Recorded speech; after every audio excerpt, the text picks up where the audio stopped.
جناب سیرت سے انسان الله تعالی ډېر قیمتي پیدا کړی بله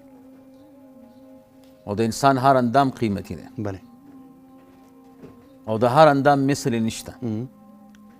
او دنیا د هغې د قیمت نه عاجزه ده بله خدا د الله تعالی مهرباني ده چې دغه تحفې د انسان ته ورکړي دي او هر اندام یې دومره ورته قیمتي ورکړی چې د انسانیت په فکر کې د هغې قیمت څوک نشي ادا کولی نو هر اندام یې قیمتي دی خو بیا په ټولو کې قیمتي پرزه د انسان په بدن کې د عقل بله یو بزرگ تیر شوی دی علي ابن عبید نوم دی د یو ورځ خلکو ته ووي العقل ملک والخصال رعیة عقل بادشاه دی بله او د دې بدن چې باقي څومره صفتونه دي دی رعیت دی بله که بادشاه قوي وي رعیت قوي دی که بادشاه کمزوری رعیت کمزوری د چا عقل چې قوي وي د هغه د بدن ټول اخلاق او صفات قوي بله د چا چې عقل کمزوری د بدن باقي خصال او صفتونه هم کمزوري نو یو بانډچي دا خبره واورېده بله وی ان هذا الرجل یقطر عسلا دا سړی خو د خولې نه شات تویوي څومره قیمتي خبره وکړه بله نو عقل د بدن بادشاه دی قرآن کریم کې بیا بیا الله تعالی فرمایي ای بندگانو دغه اسمان چې ګورئ د ځمکه چې ګورئ دا ستوري ګورئ دا غرونه ګورئ دا ورځ ګورئ دا شپه ګورئ بله دا ټول زما د وجود او د قدرت دلایل دي خو هر چاته نه عقلمند دی نو د دې ټولو کائناتو نه فایده اخیستل کېږي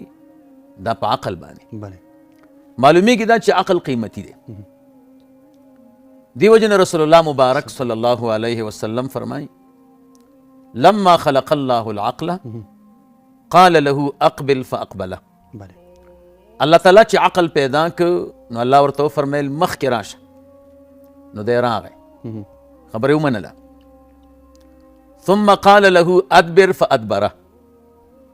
الله ورته فرمایل په شا لاړ شه نو په شا لاړو منونکی و خبرې ومنله الله تعالی ورته قسم کوي والله الله فرمایي فبعزتي وجلالي لارکبنك في احب الخلق الي زما دې په خپل عزت او جلال قسم وي بله زه به تا د هغه چا په بدن کې اچوم چې څوک ماته ډېر ګراني دې وجه نه عقل ته په عربۍ کې یو بل لفظ استعمالیږي هغې ته لب وایي اولو الالباب بله خاوندان د عقلونو لب اصل کې مغز ته وایي بله موږ او تاسو چارماغ مات کو مغز پکې بادام مات کو مغز پکې پښتو کې ورته مغز وایي عربۍ کې ورته لب وایي عقل ته ولې لب وایي وی ځکه چې د انسان د دې ټول بدن حیثیت د پوستکي دی بله او د عقل حیثیت دا د مغز دی پوستکی کاریامد نه وي چې مغز پکې نه وي داسې موږ تاسو بازار کې چې میوه واغسته پوستکی وي او مغز پکې نه وي هغه څوک نه اخلي هغې ته پوچ وایي هغې ته پوچ وایي یعنې بلکې که چارماغ مات کي او مغز ترې وباسي بله نو دغه چارماغ څوک هم دغسې هم نه اخلي نه اخلي دغه رنګې د انسان قیمت دا په عقل معلومیږي که عقل پکې و بدن قیمتي دی بله که عقل پکې نه و بدن کمزور دی رسول الله مبارک فرمایي لما خلق الله الجهل الله چې جهل پیدا کړ فقال له اقبل فادبره ورته وی مخکې راشه نو په شا لاړ ثم قال له ادبر فاقبله ورته وی په شا لاړ شه نو په مخې ته راغی بله الله فرمایل فبعزتي وجلالي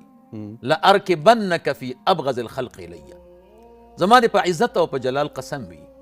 تا به زه ستا هغه بدن کې د هغه چا په بدن کې داخلوم بله چې ماته د ټولو نه مبغوض ترین یو ناخوښه وي نو عقل دومره قیمتي شی دی بله چې عقل چا کې راغو او کاملو دومره په خدای ګران دی چې عقل یې کمزور و